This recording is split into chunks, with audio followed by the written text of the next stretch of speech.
Hey everybody, I hope everyone is doing well. I haven't been on for about 2 weeks now. Hey Rich Quick, how are you doing? Guys, I haven't been on for about 2 weeks now. I've been going through some medical stuff, and then I had yesterday I was going to be live. However, I had a biopsy done, and I have another biopsy in a month, and I've just been going through a lot of medical stuff. I have had a problem where I'm walking, but my whole leg down to my foot is going numb. So, not sure what is causing that. But I wanted to come live and just talk to you guys for a little bit. I noticed that the news is starting to cover it more. However, wanted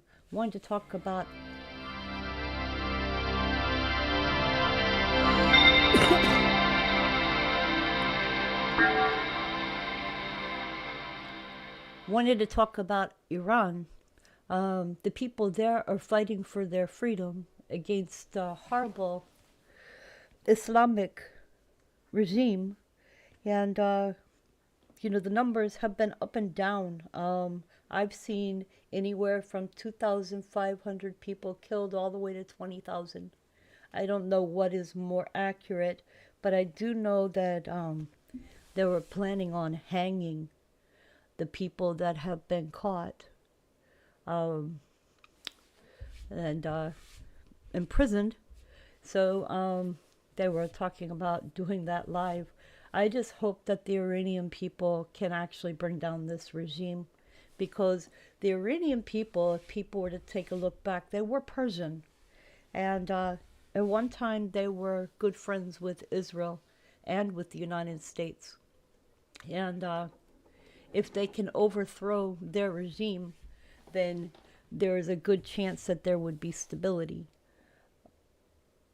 When we look at the dynamics of the people that live in Iran, you will see that it is only 30% Muslim. The rest of the people that are there, they actually have different faiths. However, because of the way that the Islamic regime has done it, for anybody that lives in that country, they call them Muslims, even though most of them are not. There is Zoroastrian, which is another religion, which was the main religion in Iran. I don't know a whole lot about that religion, other than the fact that it's a belief in one God. So there is a whole lot going on in this world. Um, I'm going to say that the protests have become a bit crazy. I don't know if anybody, maybe it's just me that's noticing this, but when you're looking at the protests that are going on in Minneapolis and in other parts of this great United States, I have been noticing something, and maybe it's just me, but when the Mexicans were being caught by ICE, it was white and black people that were out protesting. I didn't see a whole lot of Mexicans except in the beginning, and then all of a sudden it was white and black people. Then you notice that in Minneapolis, when it is protests against the ICE being there, it is mostly white people that are out there protesting. You don't see many people who are from the countries that are being sought and kicked out of this country. So it was something that I've noticed, and I've been like, where are those people? Why aren't those people protesting? This is about them, right? So why aren't they protesting? And it just makes me wonder.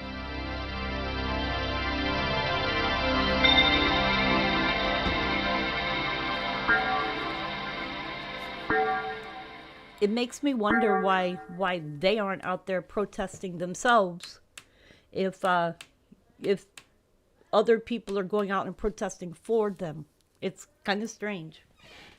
I mean, if I wanted to protest against my government for something that was done wrong, and that is a right that we all have, then I would want it to be about me.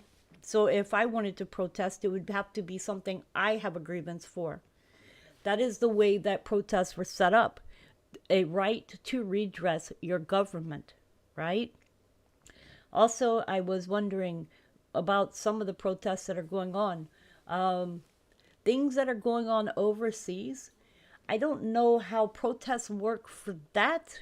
I can understand if people here in this country from those countries are protesting outside of their embassies. But I can't understand how Americans who live in freedom, have freedom every day, are protesting our government for things that are happening in other countries. Because that has nothing to do with our government. So a protest is to redress your grievances for things that happen in this country.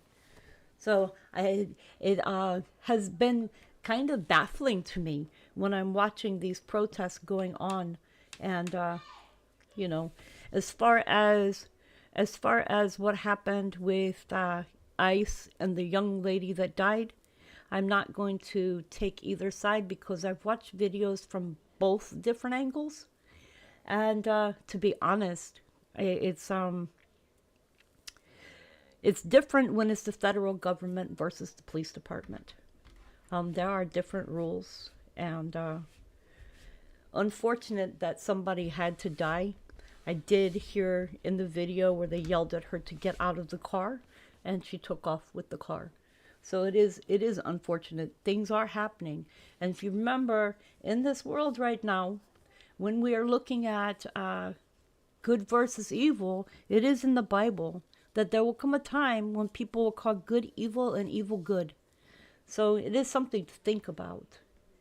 Anyways, I hope that y'all are doing well. I didn't mean to come on here and start talking politically.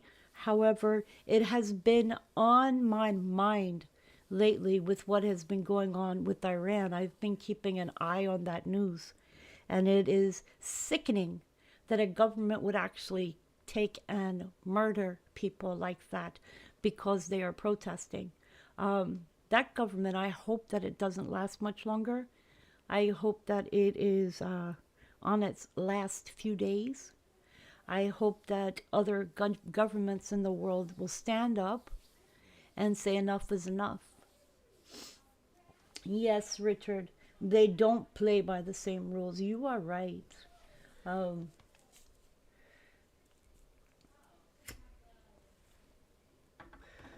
Hang on one second.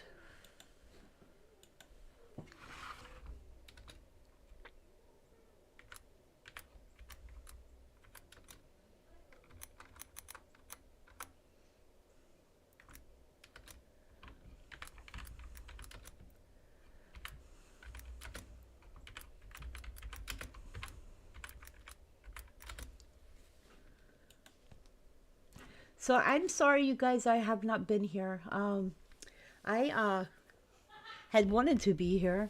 However, with everything that's been going on, had to get my house ready for an inspection. So that was the first week. And then I've had medical appointments, doctor's offices, blood draws, you name it. I did find out yesterday because I have spent so much time out in the sun with my job that I actually damaged my skin. So the doctor they finally gave me something I'm going to start taking, which should help to reverse some of the damage. And then I had a biopsy of an area removed for cancer. So that has been sent to a lab. And then y'all already know I found out I got some horrible news with my MRI. Um, I have some hemangiomas in my spine. So I don't know what they're going to do about that.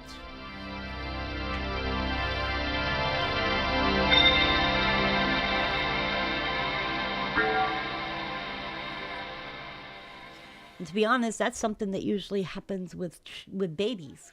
So I guess I'm getting younger as I'm getting older because I'm getting some things that usually happen to young people, kids and babies and stuff.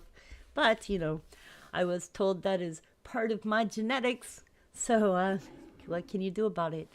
Um, so let's see here. I wanted to look at some stuff. My brain is on Iran, and it's been there for the last 17 days. So the death toll from the crackdown on protests in Iran has jumped to over 2,500. Um, the death toll from the nationwide protests has surpassed 2,500 as Iranians make calls abroad for the first time in days. And that was because the government there decided to turn off the electric, and then they decided to turn off the phone systems and the internet, and decided to use that as a means to crack down on the protesters and demonstrators. Hey, go 1 second. I think I'm going to sneeze. Ooh.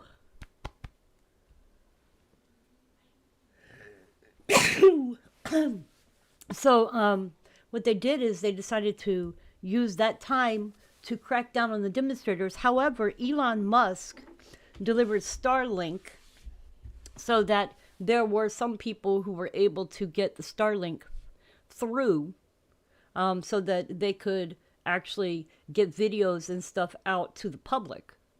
However, the government has now started going door to door and seeking the people that have the Starlink so they can destroy the systems and arrest the people. Because, of course, they don't want any information getting out to the world that they are cracking down and killing their own people. And the number of the dead climbed to at least 2,571 early Wednesday. Let me check my volume real quick and make sure that that my sound is good. This thing has become so different for me. My thing changed overnight.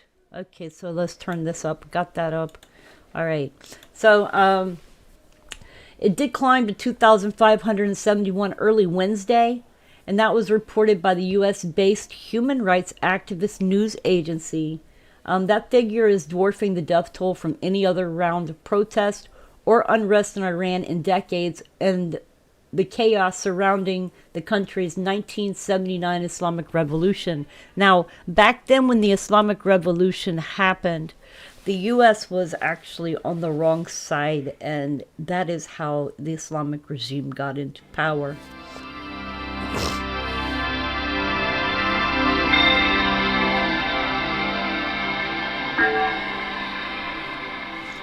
Iranian state television offered the first official acknowledgement of the deaths, quoting an official saying the country had a lot of martyrs. The demonstrations began in late December over anger of Iran's ailing economy and soon targeted the theocracy, particularly 86-year-old Supreme Leader Ayatollah al-Khamenei. As reports grew Tuesday, U.S. President Donald Trump wrote on his Truth Social platform, "Iranian patriots, keep protesting, take over your institutions." He also stated he had canceled all meetings with Iran officials until the senseless killing of protesters stops, and he stated that help was on the way. Hours later, Trump did tell his reporters that his administration was awaiting an accurate report on the number of protesters that had been killed before acting accordingly. So for the last 3 days, Trump has been saying that he is going to act. I am a little bit nervous because Iran has threatened all the other bases around the area, which would be Saudi Arabia, Qatar, and other areas, and that could lead to a bigger conflict. We could end up having a war. Iranian officials once again warned Trump against taking any action. Secretary of Iran's Supreme National Security Council, Ali Lajarni, responded to the U.S. posturing by writing, "We declare the names of the main killers of the people of Iran. 1. Trump. 2. Israeli Prime Minister Benjamin Netanyahu." Even though, to be honest, the U.S. and Israel right this minute are not involved. We are already taking the blame. The activist groups said that 2,403 of the dead were protesters, 147 were government affiliated, 12 children were killed, along with 9 civilians. And it says they were not taking any part in the protest. More than 18,100 people have been detained. Those are the ones that the government is saying they are going to hang. So that is crazy when you think about the number of people that have been detained with the threat of being hung, because they are being accused of being enemies of God, which is a death sentence in Iran. Gauging the demonstrations from abroad, Skylar Thompson with the Human Rights Activist News Agency said that the new toll was shocking, particularly since it reached 4 times the death toll of the months-long 2022 Masa Amini protest in just 2 weeks. She warned that the toll would still rise, and that they're horrified, and that they think the number that is being given right now is still conservative. Speaking by phone for the first time since their calls were cut off from the outside world, Iranian witnesses described a heavy security presence in central Tehran, burned out government buildings, smashed ATMs, and few passerby. Meanwhile, people were concerned about what comes next, including the possibility of a U.S. attack. The customers talk about Trump's reaction while wondering if he plans a military strike against the Islamic regime.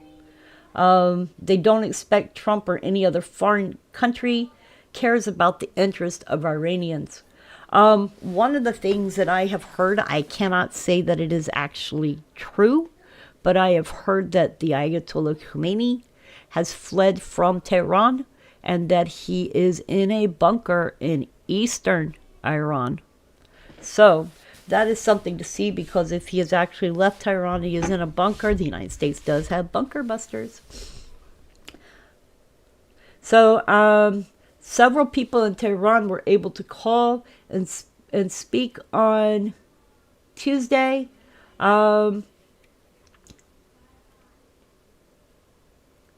People are unable to call them back. That is one thing that is a one-way call. The people can call out, but they cannot be getting calls in. Witnesses who are speaking on conditions of anonymity for fear of reprisal said police stood at the major intersections and security officials in plain clothes were visible in public spaces. Anti-riot police officers wore helmets and body armor while carrying batons, shields, shotguns, and tear gas launchers. Several banks and government offices were burned during the unrest. I am hearing that something like 51 mosques have been burned as well. Shops were open Tuesday, though there was little foot traffic in the capital. On the streets, people could be seen challenging plainclothes security officers who were stopping passerbys at random. State television also read a statement about mortuary and morgue services being free, a signal that some likely charges high fees for the release of the bodies during the crackdowns. That was something else I've been hearing, that they have been telling people that if they want the bodies of their loved ones back, they have to pay a really high price to get them back. People have been saying that Starlink was offering free service in Iran. They can confirm that free subscriptions for Starlink terminals is fully functional, and they tested it using a newly activated Starlink terminal inside Iran. Starlink itself has not immediately acknowledged this decision, even though you've seen it on the news and other places.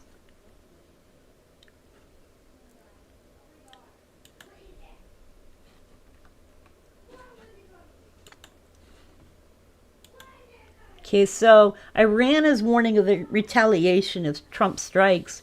U.S. has withdrawn some personnel from the regional bases. The United States is withdrawing some personnel from bases in the Middle East. A U.S. official said on Wednesday, after senior Iranian officials said Tehran had warned neighbors it would hit American bases if Washington strikes. With Iran's leadership trying to put down the worst domestic unrest the Islamic Republic has ever faced, Tehran is seeking to deter U.S. President Donald Trump's repeated threats to intervene on behalf of anti-government protesters. A U.S. official, speaking on condition of anonymity, said the United States was withdrawing some personnel from key bases in the region as a precaution given heightened regional tensions. 3 diplomats said some personnel had already been advised to leave the main U.S. airbase in the regions in Qatar, although there was no immediate sign of large-scale evacuation of troops, as took place in the hours before the Iranian missile attack last year. Trump has repeatedly threatened to intervene in support of protesters in Iran, where thousands of people have been reported killed in a crackdown on the protest against clerical rule.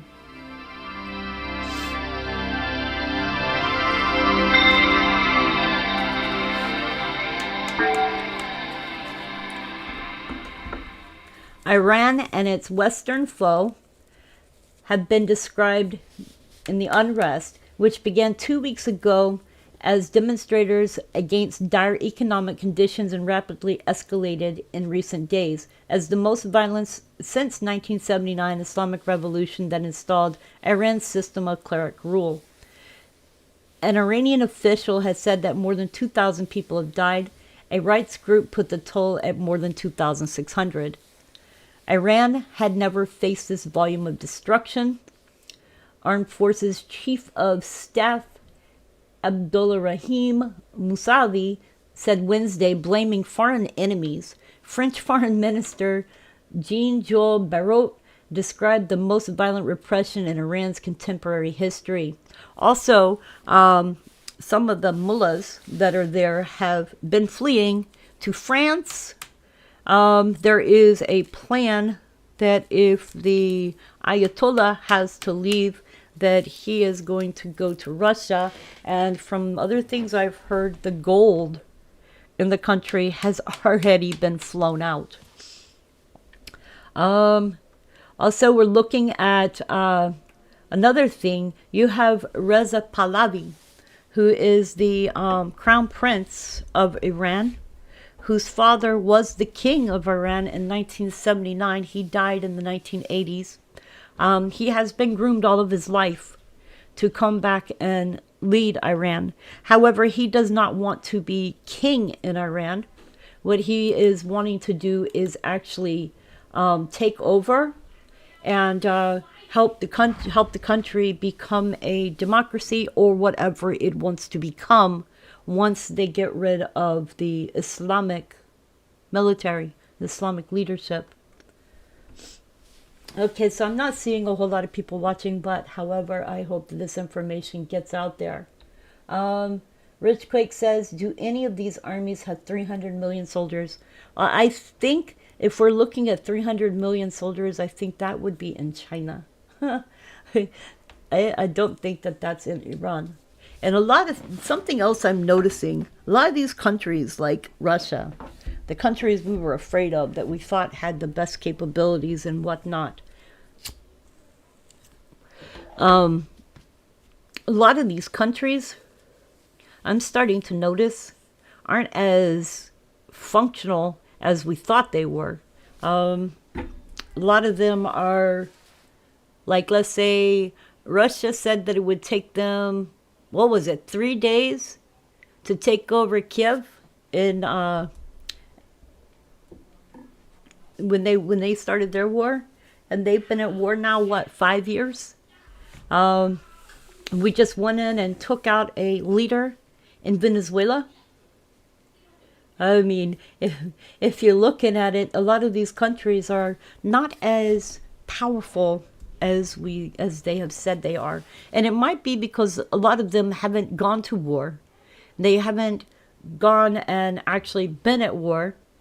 They've just built up their armies, but they have no, what do you call it, experience. I mean, it's easy to have a military to crack down on your people inside your own country and cause destruction and mayhem, but what do they do when they come up against an actual army that has been used to going out and fighting in other countries? Would the Iranian military be the same as the ones that are in Afghanistan and Iraq who fled? I mean, we have to think about that. It's easy for them to sit there and pop off missiles, but have they ever actually been at war since way back, you know? We have to think about that too. Rich Quake says, oh, they may be as powerful as the UN. Don't mess with the other countries to fight against them. You're right. If the UN didn't go in and mess with the other countries to make them stronger. Well, I think that there's going to have to be UN peacekeepers. But when you're looking at Iran, you're seeing that the people, even here in the United States, in the protests for Iran against their regime, and in other countries, they are calling for the return of the Crown Prince. That is the name. And he does have a website online which has a plan in place to restore this country. So it is one of the only times where you will see a plan in place instead of the United States going in and trying to take over and change a leadership. This won't be what happens this time. It will be the people have already decided who they want there to lead their country. And I'm hoping that they win their freedom. I'm hoping, to be honest, that other countries step up and help. I'm saddened by this one. I've just been watching this, and these people, I mean, they can't even walk down their own streets. They can't do anything. The women there have to wear these full burqas and hijabs, and then if it's not worn the right way, they're beaten. And there's no such thing as freedom there, and then everything is by force. Also, the biggest problem that they're having was financially. They have gotten to where their money equals 0 cents to a dollar, okay?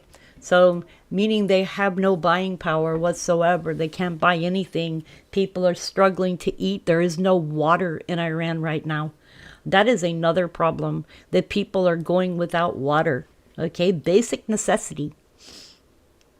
UN is the problem. That is one thing that Trump's been talking about lately, is leaving the UN. I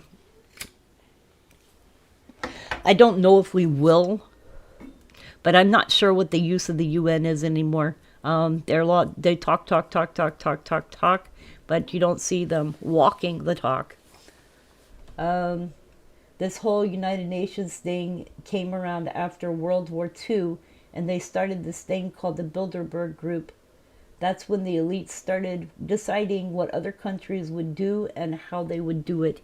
Yes, that's true. Okay, you guys, so I said I would get on for a little bit. I wanted to talk about what was going on with Iran. Let's see what other news we have going on. I can see that it's been normal earthquakes around the world lately, which is a good thing.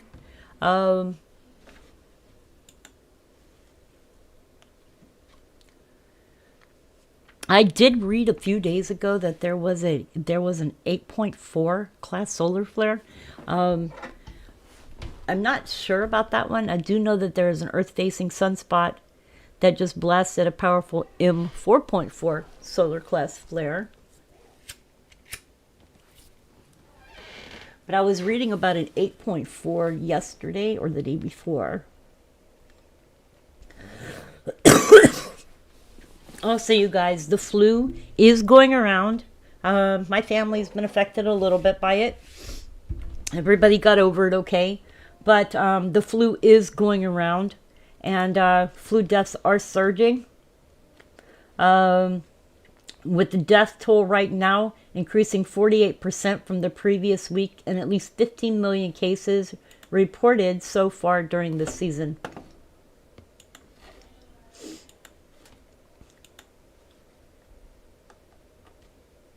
Also, NASA is sending its soldiers back from being in space because one of the astronauts is sick. So those astronauts are going to be coming back from the Space Center. Also, NASA has confirmed the exact date to send mankind back to the moon after 53 years. The space agency revealed on Tuesday that the Artemis 2 mission could lift off on February 6th.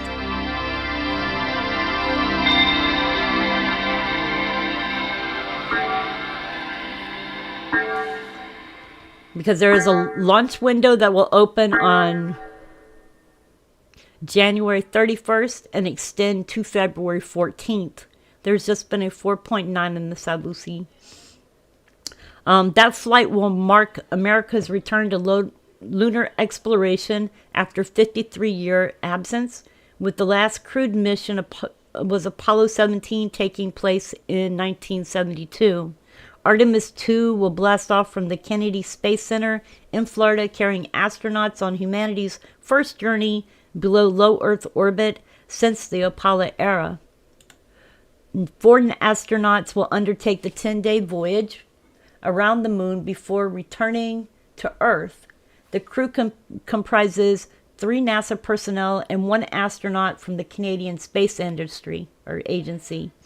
NASA trio Reid Wiseman, Victor Glover, Christina Koch will be joined by Canada's Jeremy Hansen. The historic mission will not include a touchdown on the lunar surface. Instead, the spacecraft will orbit the moon, allowing the crew to travel further from Earth than any humans have ventured in over a half-century. The preparatory flight will pave the way for subsequent Artemis missions that aim to return astronauts to the moon's surface. Should the February 6th date prove unworkable, NASA has identified several alternative launch opportunities. The agency has designated February 7th, 8th, 10th, and 11th as potential backup dates with the initial window. Additional launch windows have been secured for early March and April if circumstances prevent a February departure. But the exact timing of liftoff cannot be chosen arbitrarily. Multiple factors will determine when Artemis 2 can safely launch. Those include the relative positions of Earth and the Moon, the performance capabilities of the rocket, and weather conditions at the Florida launch site. The Space Launch System rocket is sitting in wait for its mission inside the Vehicle Assembly Building at the Kennedy Space Center. As for the moon landing, NASA has told the world to wait until next year.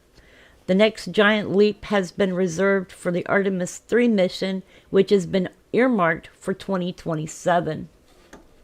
So, this is getting really interesting. We are going back to the moon, if we were ever on the moon in the beginning. To be honest, when you're looking back to then, I still have my doubts because, at that time, and I keep thinking about it, we didn't have good enough cameras. And how do you have a camera out in space taking pictures? I mean, well, could be alien technology. But anyways, you guys. All right, you guys, just wanted to get live, say hi to you guys, let y'all know what's going on in the world if you didn't know what was going on in the world. And I will be back hopefully tomorrow, and we will do another live stream tomorrow. It will be longer than today. Just wanted to give a real quick update for the things that are going on in the world. Please remember to tell someone you love them. Tomorrow's never promised, and make each day an adventure. Rich Quake, thank you for being here and moderating today. I appreciate you and your time. All right, you guys, for everybody watching, please remember to hit that like button, subscribe, share, and I will see you all tomorrow. Much love.